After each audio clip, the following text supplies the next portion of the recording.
घरच्या घरी अगदी 2 साहित्यामध्ये छान खुटखुटीत अशी आलीपाक वडी आपल्याला तयार करता येते. तर सर्दी, खोकला, कफ झाला असेल ना, तर ही वडी खाल्ली तरी घशाला खूप आराम मिळतो.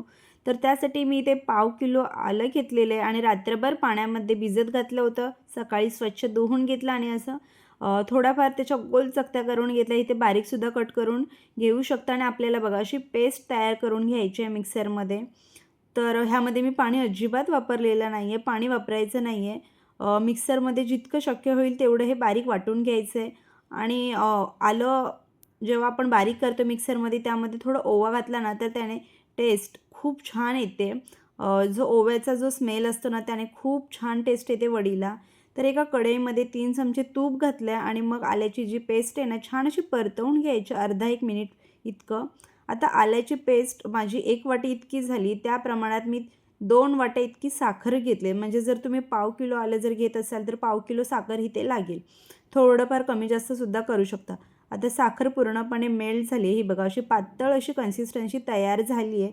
तर आपल्याला ह्याला 10 मिनिटापर्यंत असं शिजू द्यायचं. म्हणजे 8 ते 10 मिनिटे इथे लागतात. मला तरी 10 मिनिटे लागली.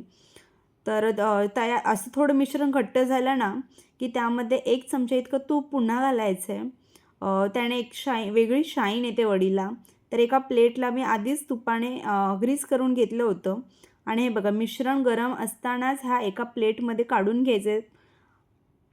तर तुम्ही ही वडी एका ट्रेमध्ये वगैरे सुद्धा करू शकता. मी आपलं घरचं जे ताट असतं त्यामध्येच घेतलं आहे आणि गरम-गरम असतानाच ही वडी आपल्याला थापून घ्यायची आहे. तर इथे मी पेला वापरला आहे. स्पॅच्युलासुद्धा वापरू शकता तुम्ही. त्याने अजिबात हाताला चटका किंवा चिकटसुद्धा लागत नाही आहे आणि गरम-गरम असतानाच आपल्याला ह्या वड्या कट करून घ्यायच्या. थंड व्हायची वाट बघायची नाही, नाहीतर वड्या अजिबात कट होणार नाहीत. तर इथे मी पिझ्झा कटर जो असतो त्यानेच वड्या कट करून घेतलेल्या आहेत. गरम असतानाच वड्या कट करायच्या आहेत म्हणजे छान वड्या तयार होतात आणि अगदी 10 ते 15 मिनटामध्ये वड्या एकदम खुटखुटीत अशा तयार होत आहे. बघा थंड झाल्यावर सुद्धा आपल्याला पुन्हा एकदा कट करून घ्यायच्या आहेत. पण अगदी इझिली ह्या वड्या तयार झाल्या आहेत कारण मिश्रण परफेक्ट असं तयार झालेलं आहे. कारण मी 8 ते 10 मिनटापर्यंत त्याला शिजू दिलं होतं त्यामुळे परफेक्ट अशी वडी तयार झालेली. चिकटसुद्धा नाही आहे किंवा एकदम कडकसुद्धा नाही आहे. मस्त सर्दी खोकळ्यासाठी रामबाण असा हा उपाय आहे आलीपाक वडी.